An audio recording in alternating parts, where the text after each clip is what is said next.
안녕하세요. 곡성 구민 여러분. 저는 서울대학교 환경대학원에 재직 중인 윤순진이라고 합니다.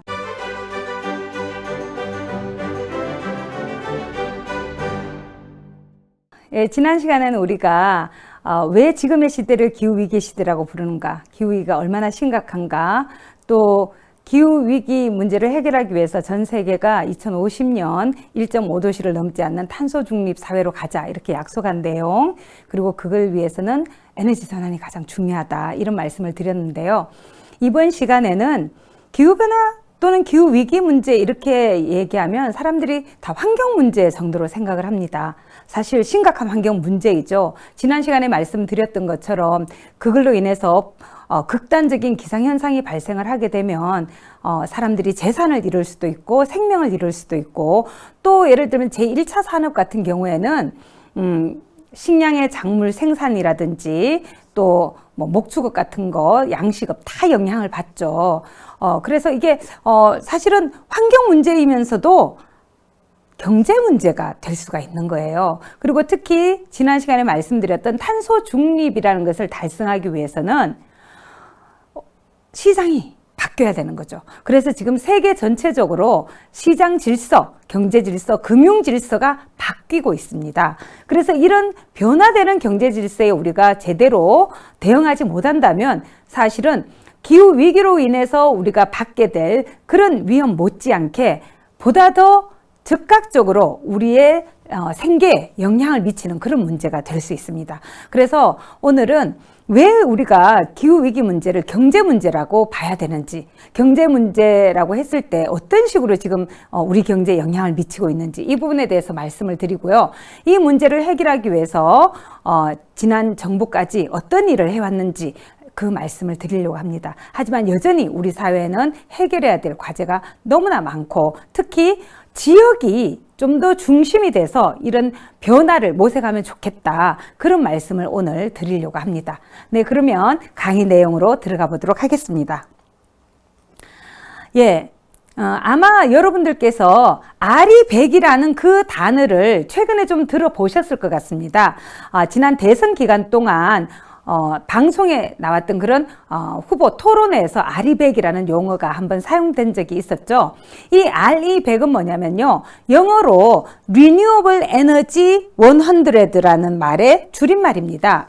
결국 밑에 보여드리는 것처럼 기업이 사용하는 전력의 100%를 재생에너지로 사용하겠다는 그런 자발적인 참여의 캠페인입니다. 이게 일종의 이제 캠페인이자 기업의 선언인데요. 원래 이제 참여하는 대상은 전 세계적으로 좀 굉장히 유명한 그런 기업들입니다. 한 해 100기가와트 아워 이상 소비하는 그런 기업들인데요. 그리고 폴천, 1000대 기업에 등록된 그런 기업을 대상으로 하고 있는데, 지금 보시면은 5월 현재 369개 기업이 아리백을 선언을 했습니다. 이 아리백이라는 캠페인은 2014년에 시작이 됐어요. 그때 연말에 13개 기업이 아리백을 선언했는데, 작년 연말에 한 346개까지 선언을 했다가 바로 올해 4월 말 정도까지 더 23개 이상의 그런 기업들이 더 참여를 하게 된 거죠. 그런데 이 아리백이라는 게 왜 우리에게 중요하냐? 지금 이런 기업들이 자기들이 선언하고 끝나는 게 아니에요. 여러분들 이 아리백 기업 어떤 기업들이 있는지 한번 보시기 바랍니다. 여기 보시면은 대부분 우리가 아는 정말 세계적인 기업들이 많이 있을 겁니다. 그런데 이런 기업들이 자기 혼자 제품을 생산하지 않아요. 협력업체들이 있어서 부품을 조달을 받거든요. 그런데 그런 부품을 조달하는 협력업체들에 대해서 우리는 아리백을 선언했기 때문에 우리한테 부품을 조달하는 너희들도 아리백을 달성을 해야만 된다. 그래야지 우리가 온전하게 아리백을 달성할 수 있는 거다. 이렇게 이야기를 하고 있어요. 그런데 이미 세계적으로는 이 작년에 나온 연차 보고서에 따르면 이 아리백을 선언한 기업들이 사용한 전력을 보니까 이미 45% 정도는 재생에너지로 이미 사용을 하고 있더라는 거예요. 그리고 이미 한 61개 기업 정도는 달성을 했어요. 본사 같은 경우에. 그래서 이런 기업들이 협력업체들한테 요구하고 있는데 우리나라는 어떻습니까? 수출이 GDP에서 차지하는 비중이 30%가 넘습니다. 어떤 경우에는 39%에 육박하는 그런 나라이거든요. 그래서 우리나라 같은 경우에는 우리가 수출하는 대상 기업이 우리에게 아리백을 요구하게 되면 굉장히 힘들어지는 거죠. 그래서 오늘 아침에도 기사에 뭐라고 나와 있었냐면 많은 기업들이 지금 해외로 이전할 계획을 세우고 있다. 이런 기사들이 나와요. 물론 해외로 이전해도 일자리가 몽땅 다 사라지진 않겠지만 우리나라 안에 있던 공장이 우리나라에 있지 못하기 때문에 거기에서 고용했던 인력들은 일자리를 잃게 되는 그런 일이 벌어지게 됩니다. 그래서 지금 예시로 보여드린 것처럼 애플이라든지 BMW, 폭스바겐, GM 이런 기업들이 다 아리백을 선언했는데 이미 우리에게 예를 들면 니네가 생산하는 배터리 그거 생산할 때 들어가는 전기 재생에너지 100%라 해야 된다. 이걸 요구하기 시작한 거예요. 그래서 우리나라의 그런 삼성 SDI라든지 LG 에너지 솔루션, SK 이노베이션 이런 기업들이 지금 세계적인 배터리 생산 기업인데 우리나라에 공장을 짓지 못하고 해외 공장을 지어서 납품하는 그런 일들이 일어나고 있다는 것이죠. 그리고 지금 전 세계적으로는 내연 기관차를 규제하는 그런 방향으로 진행되고 있어요. 보시는 것처럼 노르웨이, 네덜란드 이런 나라들에서는 2025년부터 전기 자동차만 판매할 수 있고 수소차라든지 내연기관차 자체를 시장에서 신규로는 판매하지 못하게 하는 거예요. 그 나라만 있는 게 아니라 여기 보여드리는 개도국에서도 그런 일들이 쭉 발생하고 있는 거죠. 이런 것들이 예를 들면 자동차 산업을 가지고 있는 기업에게는 엄청난 부담이 될 수 있죠. 바로 그 기업이 문제가 될 수 있습니다. 그래서 우리나라의 현대기아 같은 경우도 이미 이제 2050년까지 재생에너지 100%를 사용하겠다고 선언을 했고 아리백에도 얼마 전에 가입을 했습니다. 그러면서 이제 2035년까지는 유럽에서는 전기차만 팔겠다. 왜냐하면 유럽의 EU가 그렇게 하지 않으면 판매를 못하게 하기 때문에 이걸 맞춰야 되는 거예요. 그래서 많은 자동차 회사들에서 더 이상은 내연기관차를 생산하지 않겠다. 이렇게 이제 선언하고 나서는 것이죠. 문제는 뭐냐? 내연기관차가 많은 사람들에게 일자리를 제공을 했는데 이게 이제 전기차로 바뀌게 되면 부품 양이 3분의 1 정도로 줄어들기 때문에 일자리가 많이 사라질 수 있다는 것이죠. 또는 과거에는 자동차 서비스 센터, 카센터라 그러죠. 많았잖아요. 부품이 고장이 나게 되면 그 길을 가게 되는데 전기차가 되게 되면 그런 카센터가 많이 필요가 없게 됩니다. 그리고 주유소 대신 이제 충전소가 된다든지 많은 변화가 일어나게 되는 것이죠. 그리고 기업들에서 또 굉장히 신경을 쓰는 게 뭐냐면 금융입니다. 기업들에서는 투자 기관이 필요한데요. 그래서 투자를 받아서 이제 생산 설비도 확장하고 경영을 하게 되는데 예를 들면 세계에서 가장 큰 자산 운용사인 블랙록이라는 곳이 있어요. 거기에서는 뭐라고 이야기하냐면 기후위기는 투자위기다. 왜냐하면 기후위기가 계속 진행이 되면 예를 들면 석탄화력 발전에 투자했던 것을 더 이상 회수할 수 없게 될 수가 있는 거죠. 그래서 그런 이제는 더 이상 우리가 석탄과 관련된 데는 투자하지 않겠다. 이런 걸 선언하기도 하고 예를 들면 네덜란드 연기금을 운용하는 APG라는 자산 운용사가 있는데 여기에는 우리나라의 한전이 석탄화력 발전소를 건설하는 그런 수출을 했죠. 동남아시아에. 그래서 거기에 투자했던 지분을 다 매각해 버렸어요. 철회를 해버린 거죠. 그리고 작년에 우리나라 삼성, LG, SK 이런 기업을 포함해서 기후 포커스 10대 포커스 그룹을 딱 정해갖고는 서한을 보냈어요. 앞으로 니네가 탄소 감축에 노력하지 않으면 우리가 투자를 철회할 수 있다. 지금 블랙록이나 APG나 이런 데서는 우리나라에 굉장히 많은 투자를 하고 있거든요. 자, 그래서 세계적으로 지금 또 기업에서는 ESG 경영이라는 것을 굉장히 중요하게 생각하고 있습니다. ESG는 영어로 environment, 그래서 환경, S는 social, 사회적 책임이죠. G는 가버넌스라고 그래서 지배구조입니다. 투명한 경영 이런 것들을 중요하게 생각하는데 ESG 가운데서도 E가 제일 앞에 나온 것은 환경이 그만큼 중요하다는 것이죠. 그리고 그 환경 안에서는 재생에너지 이용을 얼마나 많이 하느냐, 그래서 온실기체 배출을 얼마나 많이 하고 또 줄여나가고 있느냐, 이런 것들이 굉장히 중요한 지표로 담기고 있어요. 그래서 ESG 경영을 하지 않으면 지금 투자를 유치받지도 못하고 소비자들도 이제 외면하는 그런 시대로 진입을 하고 있습니다. 그런데 우리나라 같은 경우에는 앞에서 말씀드렸던 아리백 같은 경우에 우리나라가 굉장히 재생에너지 가격이 높고 또 시장에서의 그 문턱이 높고 또 많은 그 주민들의 갈등, 반발 이런 것들이 있어서 아리백을 달성하기에 참 쉽지 않은 국가다, 이렇게 지금 꼽히고 있는 실정입니다. 자, 그래서 말씀드렸던 걸 하나의 그림으로 모아보면요, 기업은 이제 기후위기 시대에 예전과 동일한 방식으로 경영을 할 수가 없게 되었습니다. 한편으로는 기업에 투자하는 회사들이 ESG 경영을 하지 않으면 안 되고, 그 안에서도 특히 온실기체 배출, 재생에너지 사용 이런 것들을 굉장히 중요한 기준으로 삼고 있고, 또 협력업체들에서도 아리백을 요구하고 있고, 그리고 소비자들도 ESG 경영과 아리백 가입 여부를 자신들이 어떤 소비를 할 때 어느 회사의 제품을 선택할 것이냐, 어느 회사의 주식을 살 것이냐, 이렇게 할 때 굉장히 중요한 지표로 지금 삼아 나가고 있다는 것이죠.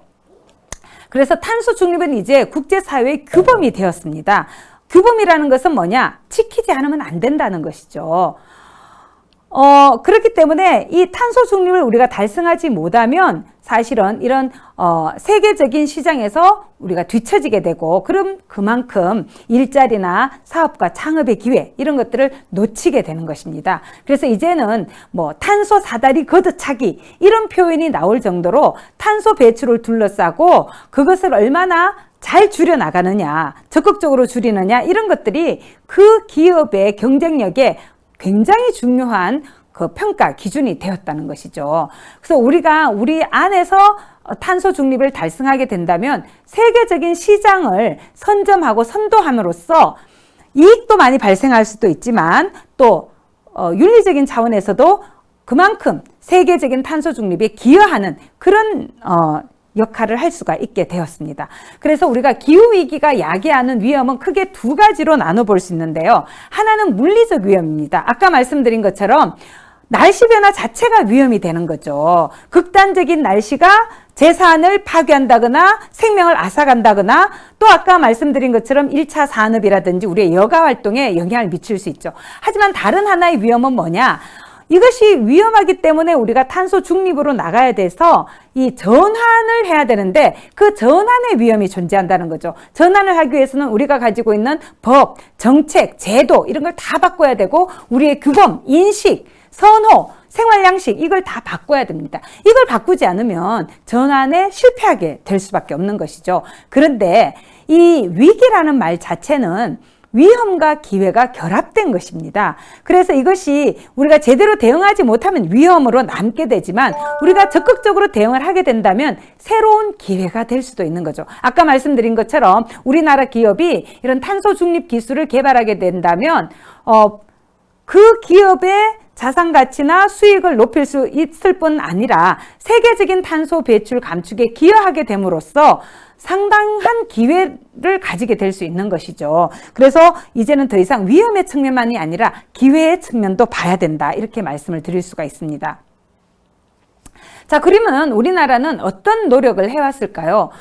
우리나라 같은 경우에는 2017년 하반기에 에너지 전환 로드맵을 확정을 했습니다. 그래서 지금은 이제 문재인 전 정부가 되었는데요. 현 정부는 지난 정부와 좀 달리 에너지 믹스라 그러죠. 어떤 에너지원을 얼마나 사용할 것인가, 그 구성을 좀 바꾸겠다고 이렇게 공약을 내걸었고, 그것이 이제 국민들의 어떤 선거를 통해서 그것이 더 많은 지지를 받기는 했는데요.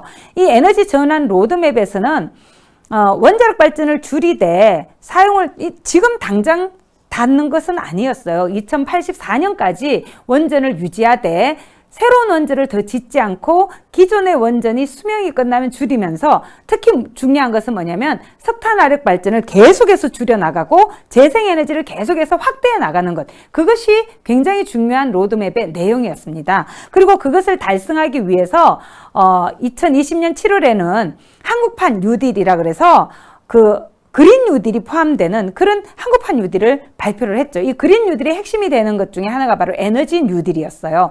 그리고 2020년 10월에는 2050년 탄소 중립을 선언을 했습니다.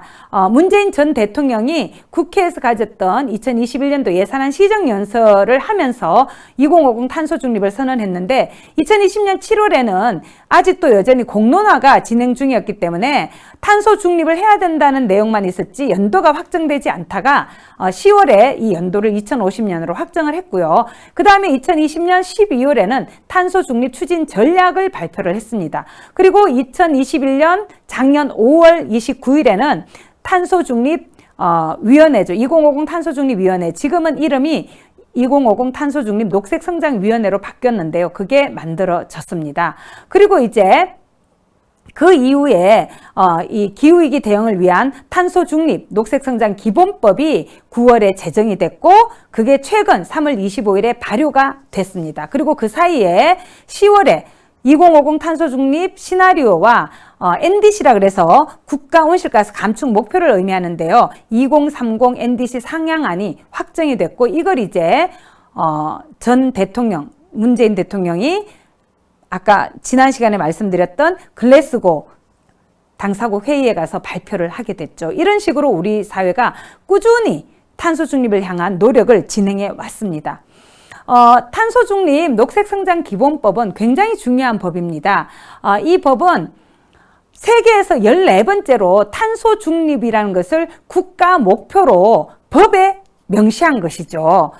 그리고 이 탄소 중립 녹색 성장 기본법에서 2030년 국가 온실가스 감축 목표를 2018년에 비해서 35% 이상 줄일 수 있도록 세워라. 이렇게 규정이 되어 있고요.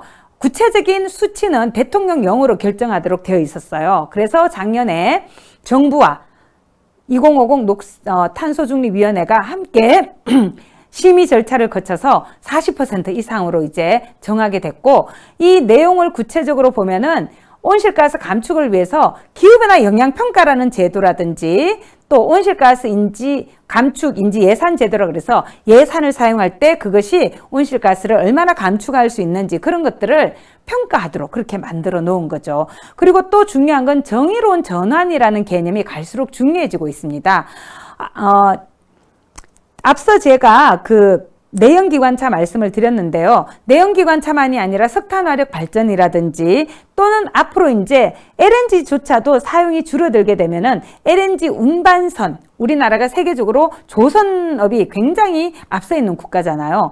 그런 데서 이제 더 이상 사람들을 고용할 수가 없게 되는 상황이 발생을 하게 되고 그렇게 되면 그런 산업이 입지한 지역의 경제도 쇠락하게 되는 거죠. 그래서 그런 지역들을 미리 우리가 선발을 해서 특별지구로 지정하고 정의로운 전환, 아무도 이런 전환의 과정에서 탈락하지 않고 생계의 위험을 겪지 않도록 지원해주는 그런 어떤 일들을 할 수 있도록 지원센터를 구성을 한다든지 이것을 위해서 재원을 지원하기 위해서 기후대응 기금을 마련하도록 했습니다. 이런 내용들이 담겨 있는 게 탄소중립 녹색성장 기본법인데 지난 3월 25일 날 발효가 됐고요. 그래서 정부는 이 법에 근거해서 앞으로 국가이행 기본계획을 연도별로 부문별로 마련을 해야 됩니다. 예. 2050 탄소 중립 시나리오는요, 작년에 이제 수립이 됐는데, 이런 시나리오는 한 번 수립됐다고 해서 고정불변인 것은 아닙니다. 사회적인 어떤 필요가 더 높아진다거나, 더 빠르게 진행할 필요가 있다거나, 또 기술의 발전이 있었다거나, 사회 구성원들의 인식이 굉장히 높아져서 좀 더 빠른 변화를 원한다거나, 이럴 때는 수정이 가능하죠. 그리고, 말씀드렸던 탄소중립 녹색성장 기본법에 따라서 5년에 한 번씩 다시 재점검을 할 수가 있습니다. 그래서 이 탄소중립 시나리오라 그랬을 때 이 시나리오는 뭐냐면요. 탄소 중립이 실현되었을 때 사회는 어떤 모습일까? 우리 잘 알기 어렵잖아요. 그래서 그 사회에서는 이런 식으로 에너지를 사용하고 이런 식의 생활 양식을 가지고 있고, 그래서 그 모습으로 바뀌어 나가기 위해서는 현재 어디를 어떻게 바꿔야 될지를 알려주는 나침반 역할을 하는 거죠. 그런데 이 시나리오라는 것은 가정과 전제에 따라서 조금씩 달라질 수가 있습니다. 여하튼 중요한 것은 탄소 중립이 달성됐을 때 사회, 미래 상을 보여주고 오늘을 변화시켜 나갈 수 있는 나침반 역할을 하도록 하는 것이죠. 작년에 확정된 탄소 중립 시나리오에서는 기후위기로부터 안전하고 지속 가능한 탄소 중립 사회, 이것을 비전으로 해서 책임성, 포용성, 공정성, 합리성, 혁신성이라는 그 5가지 원칙에 따라서 수립을 하게 됩니다. 이게 탄소 중립 시나리오인데요. 크게 2가지로 구성이 되어 있습니다. 둘 다 배출량은 0이에요. 국내 배출은. 그래서 탄소를 배출한 만큼, 그러니까 배출을 현저하게 줄이고, 그래도 남는 배출은 자연 기반 흡수를 통해서 흡수를 하든지, 아까 말씀드렸던 인위적인 과학기술, CCUS라든지 직접 공기 포집 기술을 통해서 이걸 제거함으로써 결국은 배출을 0으로 만드는 그런 게 탄소 중립 시나리오예요. 좀 더 적극적인 안이 A안이고, 약간 융통성을 둔 게 B안이라고 볼 수 있습니다. B안하고 A안의 가장 큰 차이가 나는 게 바로 전환 부문인데요. 전환 부문은 전기와 열을 생산하는 부문을 우리가 전환 부문이라고 불러요. 왜 이런 차이가 나느냐? A안은 전기와 열을 생산하는 데서 발생하는 온실기체가 0입니다. 이유는 재생에너지를 70.8% 사용하고 나머지는 암모니아와 수소를, 그린 수소죠. 그걸 이용해서 이제 전기를 생산하는 거예요. 그리고 그걸로 열을 쓰는 거죠. 반면 B안 같은 경우에는 LNG를 유연성 전원으로 남겨두기 때문에 2070만 톤 정도가 배출이 되는 거죠. 그래서 이걸 보시면은 CCUS가 이게 2070만 톤이 더 높은 게 바로 이 전환 부문 때문입니다. 그리고 또 수송 부문 같은 경우에는 A안은 전기 수소차가 95% 확산이 되어 있는 거고 B안은 85% 정도. 요 가정과 전제가 좀 다르죠. 그렇지만 이 경우에도 수송도 직접 포집이라 그래서 공기 중으로 배출된 걸 다시 붙잡아서 그걸로 e-fuel이라는 그런 연료를 만들어서 사용하도록 하는 거예요. 그래서 결국은 0으로 만들겠다는 거죠. 그 외에 이제 산업이라든지 건물, 농축산, 폐기물, 흡수원, 이것은 A안과 B안이 동일합니다. 자, 그리고 이걸 이제 달성하기 위해서는 2030년 감축 목표를 탄소 중립을 목표로 하지 않았을 때에 비해서는 높여야 됐습니다. 그래서 아까 탄소 중립 녹색생활 기본법에서 35%를 말씀을 드렸는데 결국은 40% 이상 감축하는 걸로 결정이 됐습니다. 이 상향안이 확정되기 전은 어떻게 됐느냐? 2018년에 비해서 2030년까지 26.3%를 줄이는 거였는데 이걸 13.7%포인트 높인 거죠. 40%로 늘리는, 그러니까 높였습니다. 그런데 이 40%라는 것이 얼마나 적정한 것이냐, 이걸 어떻게 평가할 것이냐, 이 부분에 대해서는 아직도 의견이 분분하죠. 시민단체에서는 너무 느슨하다, 그렇게 해서는 곤란하다. 시민단체는 2018년에 비해서 절반 정도 줄여야 된다, 이렇게 계속 요구를 했었어요. 반면에 산업계 같은 경우는 너무 높다, 너무 빠르다, 이렇게 이야기를 하죠. 그런데 아까도 말씀드렸지만 세계 시장이 바뀌고 있기 때문에 우리만 이걸 느슨하게 가져간다고 해서 문제가 해결되는 게 아닙니다. 오히려 좀 더 적극적인 목표를 가지고 빠르게 우리를 변화시켜야지만 변화되는 세계 경제 질서에 우리가 발맞춰 갈 수가 있는 거죠. 그래서 이 40% 목표는 사실 세계적인 동향이라든지 또 우리나라의 감축 여력 이런 것들을 검토해서 마련한 것인데요. 우리나라의 40%가 다른 나라에 비하면 낮은 편입니다. 다른 주요 선진국에 비하면. 그럼에도 불구하고 이것이 만만한 목표는 아닙니다. 굉장히 도전적이죠. 왜냐하면 우리나라의 기준 연도는 2018년으로 다른 선진국에 비해서 아주 늦습니다. 그 얘기는 뭐냐면 2050년까지 남아있는 기간이 상대적으로 짧다는 거죠. 우리는 32년밖에 남아있지 않습니다. 90년부터 줄여온 국가들 같은 경우는 60년 동안 줄였지만 우리는 32년 만에 줄여야 되는 거죠. 그래서 연평균 감축률이 4.17%로 우리가 가장 높은 거죠. 특히 또 문제가 되는 건 우리나라의 산업 구성이 에너지 소비가 굉장히 많은 제조업이 상당히 비중이 높다. 그렇기 때문에 다른 국가에 비해서 사실 이런 노력들을 진행하는 게 쉽지 않은 거죠. 그래서 이게 보시면은 40% 목표이긴 하지만 이 감축 목표가 부문별로 동일한 것은 아닙니다. 가장 많이 줄여야 되는 건 전환 부문이고요. 특히 이때 이제 많이 줄일 수 있는 건 석탄화력 발전을 절반 정도로 줄이기 때문에 가능합니다.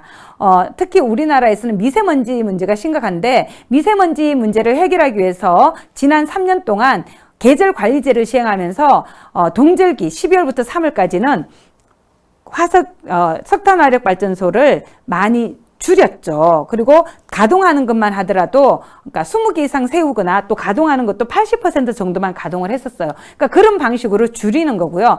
산업 부문은 상대적으로 감축 목표가 낮습니다. 왜냐하면 아까 말씀드린 것처럼 우리나라 그 산업 구조의 특성 때문에 그렇죠. 그런데 산업도 이렇게 바꾸지 않으면 안 되기 때문에 이런 목표가 과거보다는 2배 이상 높아졌지만 그래도 다른 부분보다는 느슨하고 그래도 열심히 줄여야 된다. 그런데 산업부문 같은 경우는 기술의 발전, 설비의 교체 이런 것들에 의해서 이게 서서히 주는 게 아니라 계단식으로 떨어지기 때문에 한 번 가속도가 붙으면 빠르게 바뀔 수 있을 거라고 기대를 합니다. 이런 목표를 제시하면 많은 분들이 물어요. 아니 도대체 그 목표 어떻게 정한 거야? 다른 나라를 보니까요. 다 마찬가지더라고요. 기준 연도나 가장 많이 배출했던 지점 여기로부터 2050년까지 선을 긋고 그 위에서 2030년과 만나는 그 지점에서 선택을 했어요. 그래서 우리도 유사한 방식으로 했습니다. 근데 사실은 아까 말씀드린 것처럼 온실기체는 대기 중에 머무르기 때문에 초반부에 더 많이 줄여줘야 됩니다. 제가 지난 시간에 말씀을 잠깐 못 드렸던 것 같은데 그래서 IPCC 같은 경우는 2030년까지 45% 정도를 줄여야 된다. 2010년에 비해서는 그렇게 이야기를 했던 게 전반부에 좀 더 빨리 줄이는 것이 대기 중에 누적되는 양을 줄일 수 있기 때문이거든요. 근데 대체로 모든 국가들이 이렇게 결정을 했고 우리도 그런 식으로 결정을 했어요. 그래서 우리나라의 감축 목표에 대해서는 국제사회에서는 굉장히 긍정적으로 평가하는 그런 모습을 보이고 있습니다. 문재인 정부 같은 경우에는 재생에너지 확산이라든지 재생에너지 산업 확대 또 친환경차 보급 확산에 있어서는 많은 성과를 낳았습니다. 물론 이제 OECD 국가보다 여전히 지금 가장 꼴찌 정도이기 때문에 상대적인 결과는 여전히 미흡한 상태입니다. 하지만 우리나라 내부에서 봤을 때는 우리가 목표로 했던 것보다 좀 더 빠르게 달성을 했고 또 재생에너지 시장 규모도 늘어나고 사업체 수도 늘어나고 그래서 경쟁력이 강화되고 친환경차 같은 경우에 특히 전기차 수소차가 훨씬 더 빠르게 이렇게 확산된 걸 알 수가 있습니다. 자, 그렇지만 여전히 과제가 있죠. 아까도 말씀드린 것처럼 우리 사회 자체가 지금 탄소에 기반한 탄소 문명 국가입니다. 우리만 그런 게 아니라 전 세계가 그래요. 그래서 이런 탄소 문명에서 탈탄소 문명으로 나아가야 되는데 이걸 위해서는 우리가 가지고 있는 제도적인 기반 자체를 바꿔야 됩니다. 그래서 기후위기라는 것 자체가 우리가 탄소 배출에 대해서 비용을 부담하지 않았기 때문에 마구 탄소를 비롯한 온실기체를 배출했기 때문에 발생하는 문제죠. 그래서 이런 배출에 대해서는 더 이상 우리가 아무 대가를 치르지 않고 배출하도록 해서는 안 된다는 거예요. 그래서 탄소 가격 체계를 좀 더 강화시켜서 재구축할 필요가 있고요. 또 체계적인 에너지 전환을 위한 여러 가지 법적 근거를 마련하는 것도 중요하고 또 아까 말씀드린 공정하고 정의로운 전환을 위해서 보다 많은 준비가 필요합니다. 특히 취약계층 같은 경우에는 기후위기 자체도 굉장히 큰 시련이죠. 왜냐하면 부실한 가옥에 거주하는 분들이 많기 때문에 더울 땐 더 덥고 추울 땐 더 춥죠. 그런데다가 이런 아주 변화돼야 되는 그런 산업에 고용된 분들 같은 경우에는 사회 안전망이 제대로 구축되어 있지 않으면 상당히 생존의 위협 느끼게 됩니다. 그 다음에 핵심적인 기술 개발이 굉장히 중요한데 이런 것들에 대한 기술 개발과 투자를 확대하는 것, 그리고 이를 위해서는 우리의 생각도 바뀌어야 되고 생활 방식도 바뀌어야 되기 때문에 소통과 협력과 교육이 굉장히 중요합니다. 그런데 우리나라의 일반 분들의 생각은 어떠냐? 기후변화가 얼마나 심각하냐 이렇게 물으면요, 97%가 심각하다고 답을 하십니다. 그런데 다른 문제랑 섞어 놨을 때는 어느 정도이냐? 환경 문제 가운데서도 1위를 하는 게 기후위기가 아니에요. 우리나라에서 가장 심각하다고 사람들이 생각하는 환경 문제는 폐기물, 쓰레기 문제예요. 물론 이것도 심각하죠. 근데 이것이 기후위기에 어떻게 연결되어 있는지까지는 생각하지 않습니다. 그리고 그 다음에 또 심각하게 생각하는 게 대기오염, 특히 미세먼지 문제. 왜냐면 우리가 직접 체감을 하니까. 기후위기는 쓰레기나 미세먼지에 비해서는 체감도가 좀 떨어지고 당장 내 문제가 아닌 것 같고 좀 미래의 문제인 것 같은 그런 느낌이 드는 거죠. 그리고 이게 환경 문제 가운데서도 3위 정도밖에 안 되는데요. 다른 사회 경제 문제랑 섞어 놓으면 등수가 더 쭉 내려갑니다. 그만큼 이 기후위기 문제를 심각하게 생각을 안 하는 거죠. 빈부격차의 문제, 경제 성장의 문제, 고용의 문제, 사실은 이 모든 게 기후위기하고 결합되어 있는 문제인데 그 결합 관계를 잘 보지 않고 기후위기 문제를 따로 떼서 보고 그것은 다른 문제보다 우선순위가 앞에 있지 않은, 굉장히 그래서 좀 더 우리가 적극적으로 관심을 가질 필요가 있다는 것을 알 수가 있습니다. 탄소중립위원회 안에는 뭐가 있었냐면요, 공론화기구라는 게 있었어요. 탄소중립시민회의라는 게 있었는데요. 전국의 그 성별, 연령별, 지역별로 대표성을 가진 분들 500분 이상을 모셨어요. 535분을 모셨고 그분들을 대상으로 해서 정보에 입각한 판단을 내릴 수 있도록 여러 가지 정보를 제공을 했습니다. 사전 학습 자료집도 제공하고 또 전문가를 모셔서 강의도 듣고 질의응답도 하고 또 참여 시민들끼리 토론도 하고 수기도 하고 그렇게 해서 이제 그 여러 가지 활동 가운데서 4차례에 걸쳐 설문조사를 했어요. 그리고 마지막 설문조사를 2050 탄소중립 시나리오를 결정한다거나 2030 감축 목표를 확정할 때 반영을 했었는데요. 그런 학습을 했음에도 불구하고 탄소중립을 위해서 전기요금을 추가 지불할 의향이 있느냐? 이 부분에 대해서 다수의 분들이, 가장 그 많은 비중을 차지하는 분들이 5,000원 이내 정도는 부담하겠다 이렇게 이야기를 하셨어요. 10,000원, 20,000원 이렇게 가면 뚝뚝뚝뚝 떨어집니다. 물론 이제 이 위로 가면 50,000원 이내까지는 5,000원 정도는 부담하겠다겠죠. 다 합하면은 한 70% 이상은 5,000원 정도는 부담하겠다고 말씀을 하시지만 사실 5,000원이라는 것이 큰 돈이 아니죠. 요즘에는 커피 하나 사도 4,500원, 5,000원이거든요. 그 정도도 우리가 쓰겠다는 생각을 하고 있지 않으면 이런 문제를 해결하기가 쉽지 않다는 겁니다. 탄소 중립을 위한 비용 부담, 내가 불편하지 않은 정도에서만 감내하겠다는 분들이 다수예요. 삶의 질이 낮아지더라도 감수하겠다? 15.4%밖에 안 됩니다. 이 얘기는 뭐냐?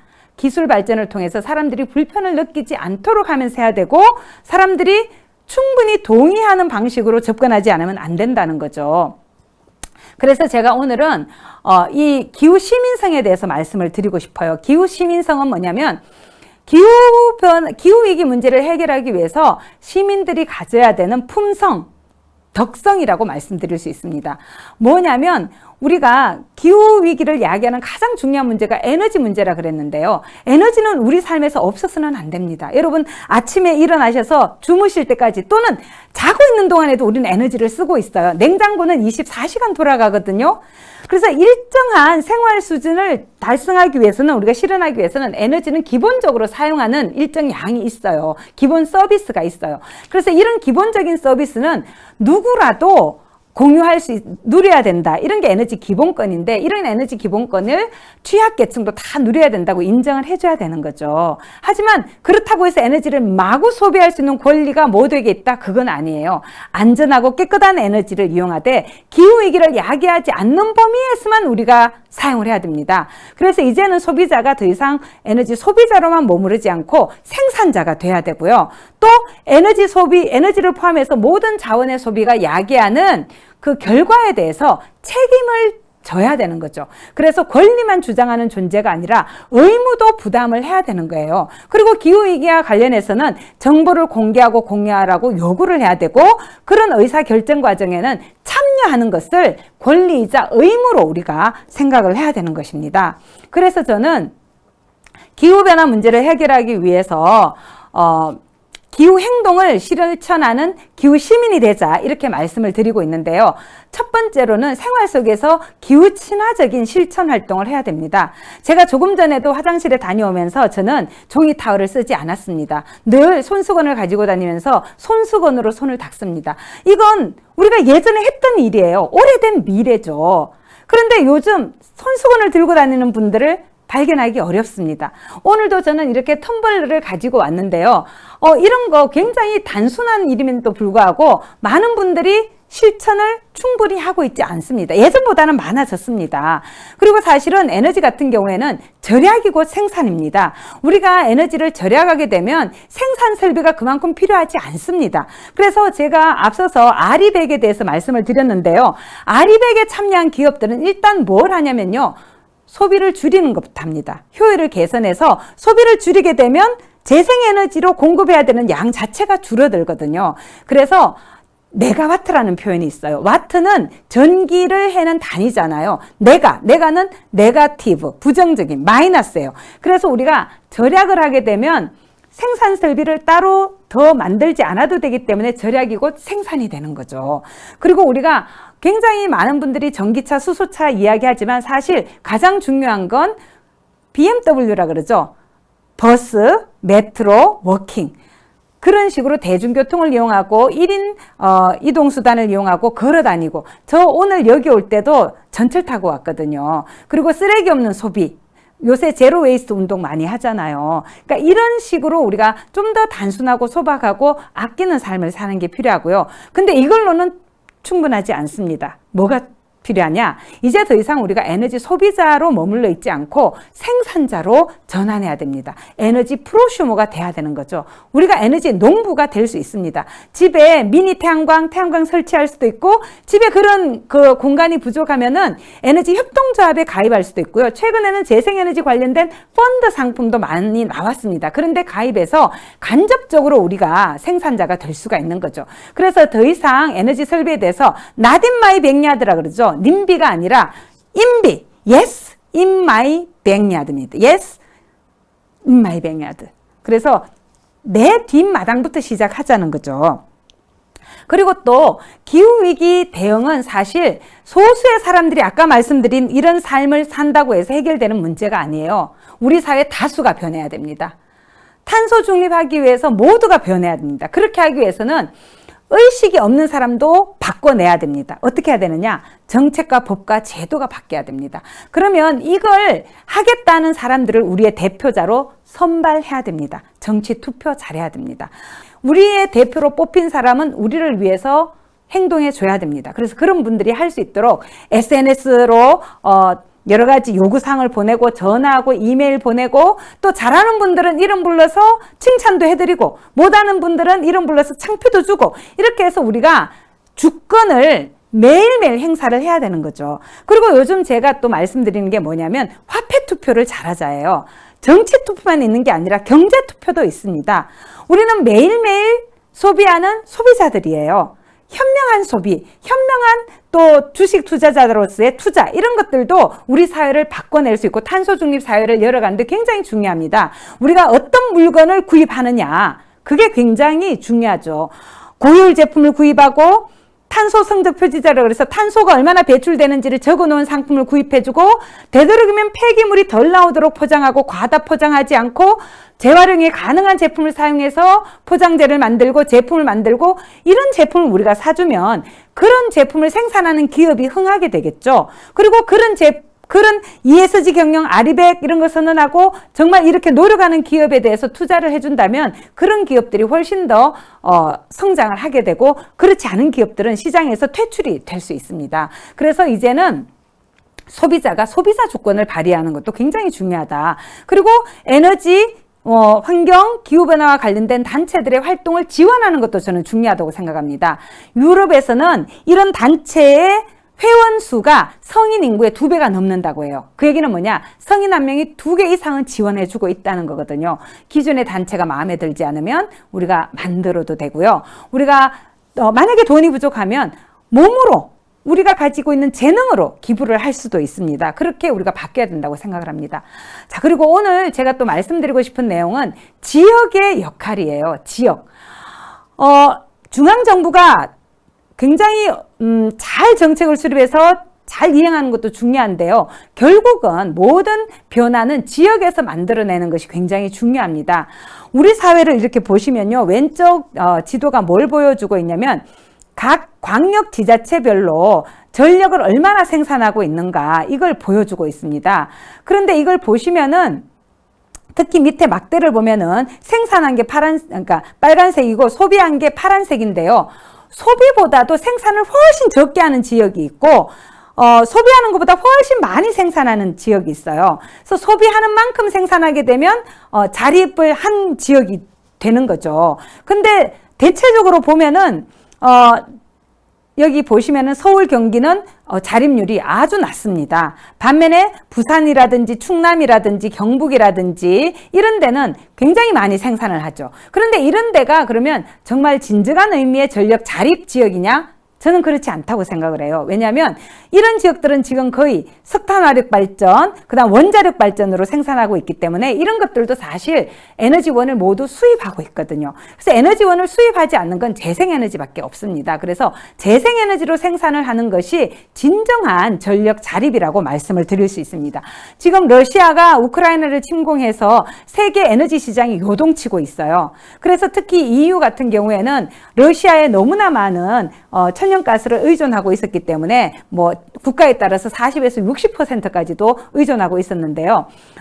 그래서 한층 더 지금 재생에너지를 빠르게 확대시키는 그런 정책을 지금 쓰고 있습니다. 에너지 자립이 너무나 중요하고 이게 에너지 안보가 생존에 굉장히 중요하다는 것이죠. 지금 전국적으로는요. 기초지자체 단위로 보면 이미 5개 지자체는 자기가 쓰는 전기보다 재생에너지로 생산하는 전력이 더 많은 지역들이에요. 그래서 보시면은 영양, 태안, 진안, 하동, 화천 이런 데서는 이미 전력 자립률 100%를 재생에너지로 달성을 했습니다. 물론 이제 이런 전력을 뭘로 만들어내느냐, 신에너지가 아니라 진정한 재생에너지로 하면은 신안은 지금 99까지 그래도 뭐 100이라고 볼 수 있겠네요. 이렇게 되는데 영양군 같은 경우 왜 그러느냐?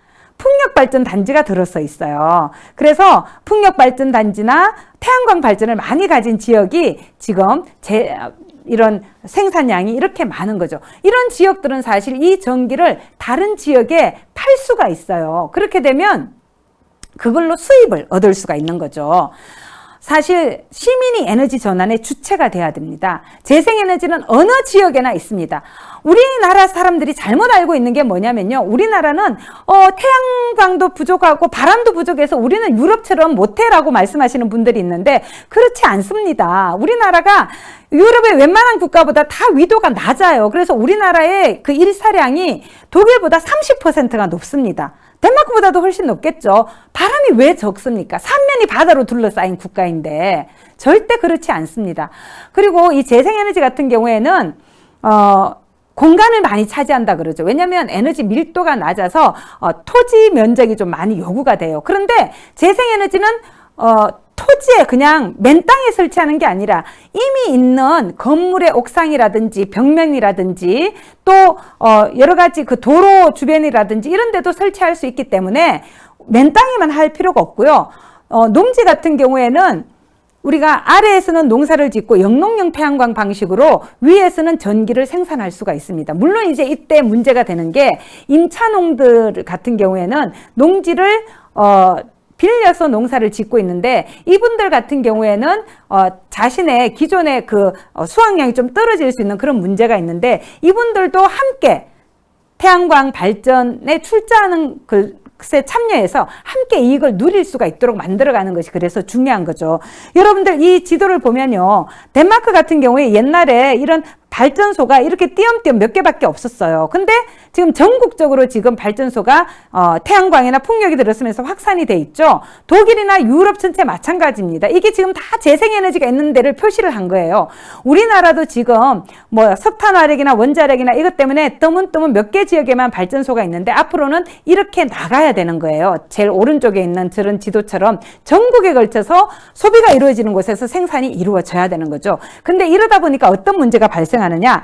옛날에 이렇게 소수의 지역에 있을 때는 우리 동네에는 발전시설이 없었어요. 그냥 쓰기만 하면 됐습니다. 그것도 똑같은 전기요금을 내고.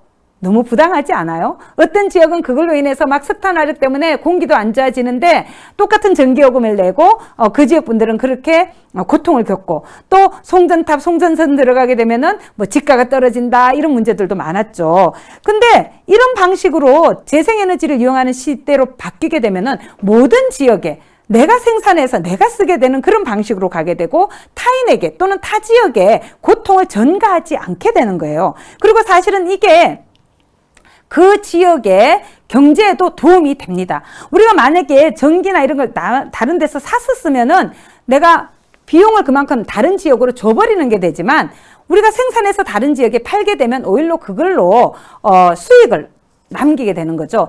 여러분들 외국에 특히 서구 지역에서 이 에너지 전환이 가장 빠르게 일어났던 지역은 농촌 지역이었어요. 또는 소도시였습니다. 이런 지역에서 이런 재생에너지를 생산해서 판매를 해서 수익금을 얻어서 오히려 그 지역의 경제가 활성화되고, 또 그 설비를 보기 위해서 굉장히 많은 사람들이 방문을 하게 되면서 관광업이 활성화되고 이런 효과가 있었거든요. 그래서 여하튼 지역 에너지 전환이 굉장히 중요하고, 특히 농촌 지역 같은 경우는 이상 기후로 인해서 농작물과 농경지 피해, 뭐 홍수라든지 가뭄이라든지 이런 것 때문에 농경지 피해가 증가하기 때문에 기후위기 대응이 중요하죠. 그리고 기후이기 때문에 농작물의 수확량도 줄어들고 품질도 저하되고, 경우에 따라서는 지금 생산하고 있는 이런 품종을 더 이상 우리가 그걸로 사용하지 못하는 뭐 이런 시대도 되었습니다. 그리고 특히 농림공업 부분의 에너지 소비량은 사실 그렇게 높지 않습니다. 하지만 중요한 건 뭐냐면 소비량이 계속 늘어나고 있고, 또 화석연료 보조금에 의존한 게 많고, 그리고 낮은 전기요금의 혜택을 보고 있는데 이게 계속해서 유지될 수 있을지 이런 문제도 있는 거죠. 그래서 결국은 또 농촌에서 지금 많은 갈등이, 왜냐하면 농촌에 이런 재생에너지 설비가 먼저 들어갔던 이유는 상대적으로 지가가 낮기 때문에, 임대료가 낮기 때문에 경제성이 높기 때문이었죠. 그래서 외지인들이 막 들어와서 사업을 하고 수익금을 만들어낸 다음에 외부로 유출하고 이런 일들이 있었는데, 이제 더 이상 그런 방식으로 가서는 곤란하겠다는 거예요.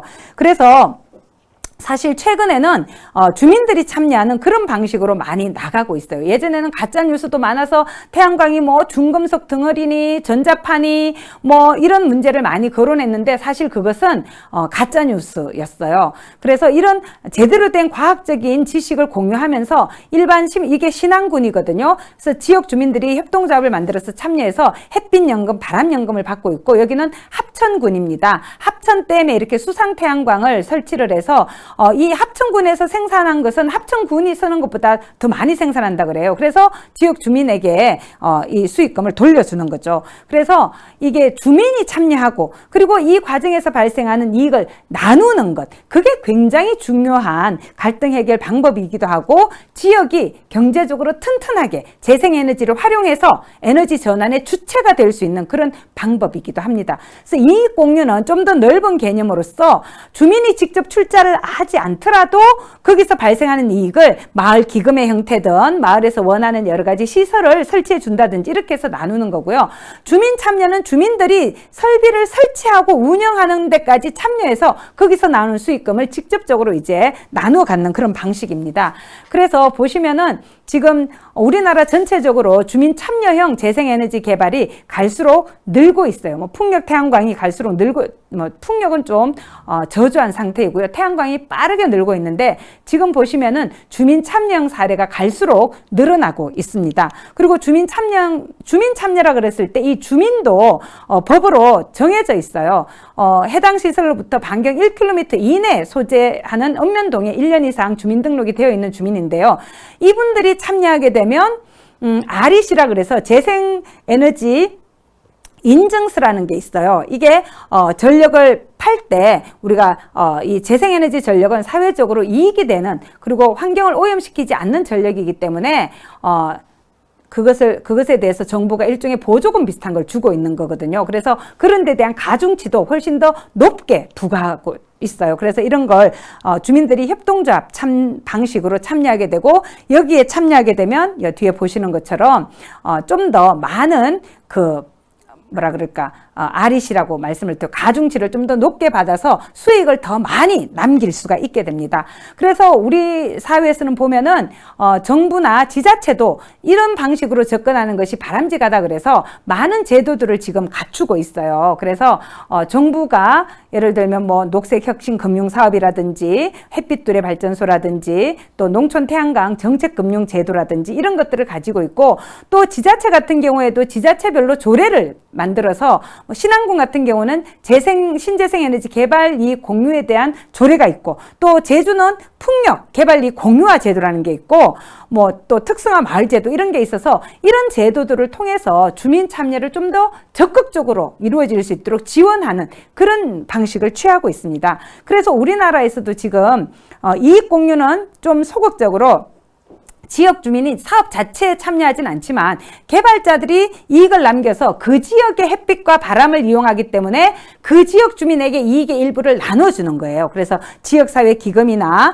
또 부지를 임대하게 되면 임대료를 준다든지, 또 뭐 여러 가지 지역에 그런 사업을 하게 되면 고용을 한다든지 이런 것도 있을 수 있고, 또 전력 요금을 인하한다든지 지원해주는 이런 방법도 있을 수 있고요. 좀 더 적극적으로는 주민들이 사업에 참여하는 거예요. 그래서 투자 수익을 얻을 수 있는 거죠. 협동조합 방식으로 할 수도 있고, 지분으로 참여할 수도 있고, 채권 펀드, 또 자기들이 직접 사업을 할 수도 있고, 이런 방식으로 주민들이 주체가 돼서 이런 사업을 직접 해 나갈 수도 있습니다. 그래서 우리 사회에도 보면은 마을별로 여러 가지 사례들이 나오고 있어요. 그래서 이 부분은 공유인데, 제주의 가시리는 부지를 임대해서 임대료를 많이 받아서 그 임대료로 마을 주민들이 같이 복지를 누리고 있고요.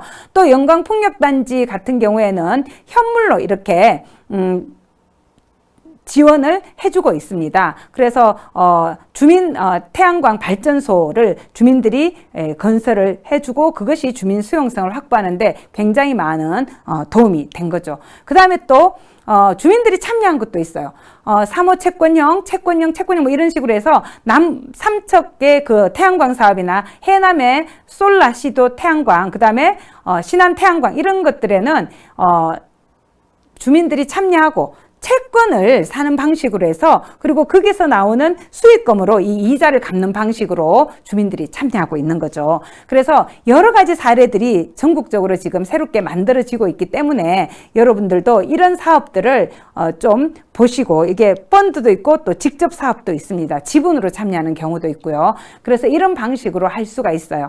그래서 결국 제가 말씀드리고 싶은 건, 주민들이 주인이 돼서 참여하는 것이 거기에서 발생하는 수익을 누릴 수 있는, 그리고 에너지 전환을 좀 더 빠르게 추진하면서 주민들이 이 전환의 주체가 될 수 있는 굉장히 좋은 방법이라는 것입니다. 그리고 그것이 그냥 윤리적인 차원에서 끝나는 것이 아니라 경제적으로도 상당한 수익을 가져다 줄 수 있다는 거죠. 중요한 건 주민들의 의견을 잘 수렴하고 주민들이 원하는 내용들을 실현해 주는 방식으로 사업을 기획하고 함께 사업을 추진해 나가는 건데요. 예를 들면 군산시의 새만금 수상태양광 사업을 지금 정부가 추진을 했었는데요. 군산시 같은 경우에는 지금 여기에 100메가를 받아서 그거는 주민들이 참여하는 방법으로 지금 하려고 하고 있어요. 그래서 이 주민들의 의견을 조사를 하고, 또 주민들을 대상으로 해서 대토론회 같은 것도 열고, 그래서 주민들이 궁금하게 생각했던 환경 관련 문제, 안전과 관련한 문제, 경제성에 대한 문제, 뭐 이런 것들에 대해서 설명을 다 해주는 거예요. 그리고 나서 이제 사람들이 인식이 어떻게 변했는가를 보니까 중립이라고 이야기했던 분들의 태도가 굉장히 긍정적인 방향으로 바뀌고, 자기들이 오해했던 것을 많이 풀 수 있었다, 이런 말씀들을 많이 하시더라고요. 그리고 풍력 발전 같은 경우는 소음 때문에 수용성이 떨어지는 경우들이 많이 있는데, 소음 같은 경우에도 이게 절대적인 소음보다는 심리적인 소음 인식이 훨씬 더 영향을 미치더라고요. 어떤 사업에 찬성하면 그 소음을 소음으로 듣지 않고 당연히 이를 발생할 수 있는 거라고 느끼는 반면에 그 사업에 반대하는 분들은 소음이 거의 느껴지지 않는데도 굉장히 문제가 크다고 인식을 해요. 그래서 이 사업 자체에 대해서 이 사업이 갖는 의미, 그리고 사업에 주민들이 함께 참여해서 함께 그 사업을 추진함으로써 공동의 이익을 만들어내고 그것을 서로 나눠 갖고, 그래서 그 사업을 통해서 고용도 창출하고 주민들에게 기본 소득이 될 수 있는 연금, 햇빛연금, 바람연금도 나누고, 이런 방식으로 들어가는 것이 굉장히 필요하고 중요하다. 그래서 이런 노력들이 우리 사회 전반적으로 함께 진행이 된다면 빠르게 에너지 전환이 이루어지지 않을까. 그리고 이것도 상당히 많은 문제를, 또 제가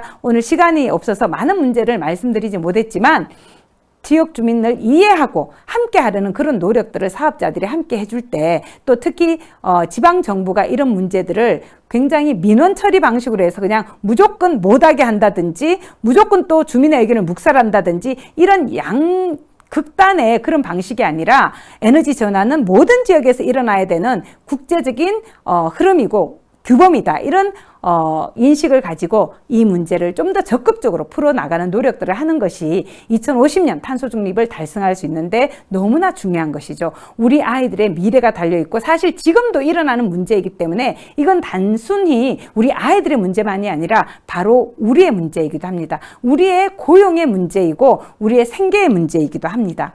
예, 그래서 이제는 모든 분들이 기후 시민이 되어서 다 함께 탄소 중립을 위해서 협력하고 소통하고 노력해 가기를 기대합니다. 곡성 군민 여러분들께서도 이 문제에 대해서 좀 더 관심을 가지시고, 각자의 상황에서 각자가 할 수 있는 일들을 찾아서 조금씩 실천해 나가는 그런 곡성 군민들이 되시기를 기대합니다. 네, 이걸로 제가 준비한 말씀은 모두 마쳤습니다. 시간이 한정돼 있어서 제가 드리고 싶은 말씀을 충분하게 다 드리지는 못했는데요. 이제는 정말 모두가 기후 시민이 되어야 합니다. 1.5도씨를 넘어서서, 특히 2도씨를 넘어서게 되면 우리의 안전과 생존이 위협을 받게 됩니다. 그래서 정말 다 함께 탄소 중립을 향해서 노력을 해야 되고요. 저는 거기에서 지역이 주체가 돼서, 또 지역에 살고 계시는 지역 주민들이 주체가 돼서 에너지 전환을 우리의 과제로 받아들이고, 이것을 정말 제대로 실현하기 위해서 각자가 할 수 있는 일들을 찾아서 실천해 내는 것이 너무나 중요하다고 생각을 합니다.